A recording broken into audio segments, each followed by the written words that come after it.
నాడు సమాజంలో క్రైస్తవ కుటుంబాన్ని కానీ క్రైస్తవ సమాజాన్ని పరిశీలన చేస్తున్నప్పుడు ఆలోచన చేస్తున్నప్పుడు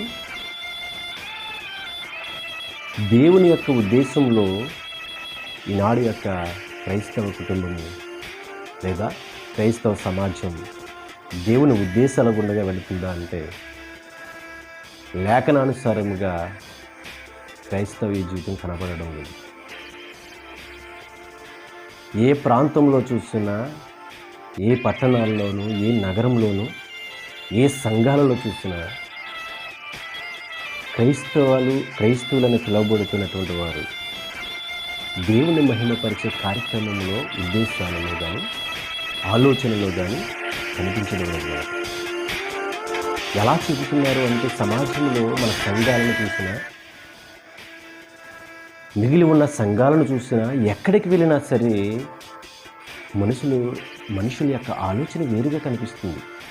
వారి క్రియలలో కానీ ఆలోచనలో కానీ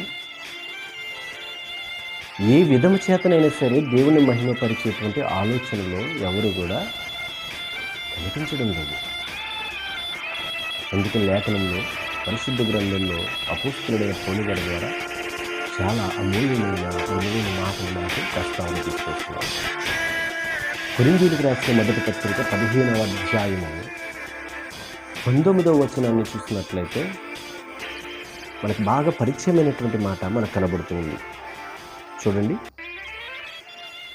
కొరింథీయులకు రాసిన మొదటి పత్రిక 15వ అధ్యాయము 19వ వచనంలో, ఈ జీవితకాలము మట్టికే మనము క్రీస్తునందు నిరీక్షించు వారమయ్యున్న ఎడల మనుషులందరికంటే దౌర్భాగ్యులమయ్యుండును. ఈ మాట పౌలు గారు చెబుతున్నది కొరింథీ సంఘంతోనే కాదు, యావత్తు భూమి మీద బ్రతుకుతున్న ప్రతి క్రైస్తవుని గురించి చెబుతున్నటువంటి మాట.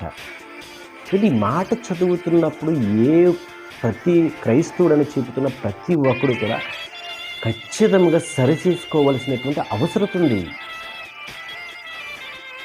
ఈ జీవితకాలము మట్టికే ప్రభువును నిరీక్షించిన వారు, సమాజంలో క్రైస్తవులు కానీ సంఘము కానీ దేవుని మహిమపరిచే పనులు ఎవరు కనిపించడం లేదన్నట్లుగా.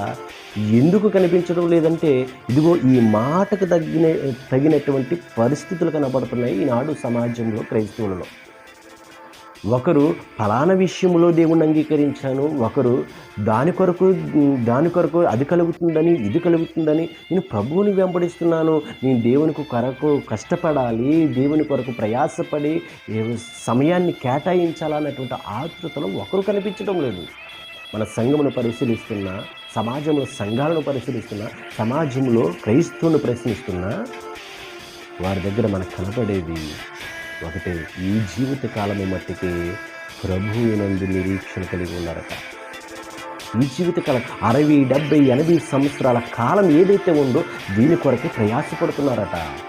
స్వస్థతల కొరకని మాట్లాడిన వారు ఒకరు, అవసరతలు తీరాలని వారు కోరుకున్న వారు ఒకరు, గర్భఫలాల కొరకు ప్రభువుని వెంబడిస్తున్నవారు, అయ్యే విధాలుగా అనేకమైనటువంటి ఈ 60, 70 సంవత్సరాలకు మనిషికి ఉపయోగపడే రీతిలో మాత్రమే ప్రభువును తీసుకునే రీతిలో వెంబడించే రీతిలో కనిపిస్తున్నారు.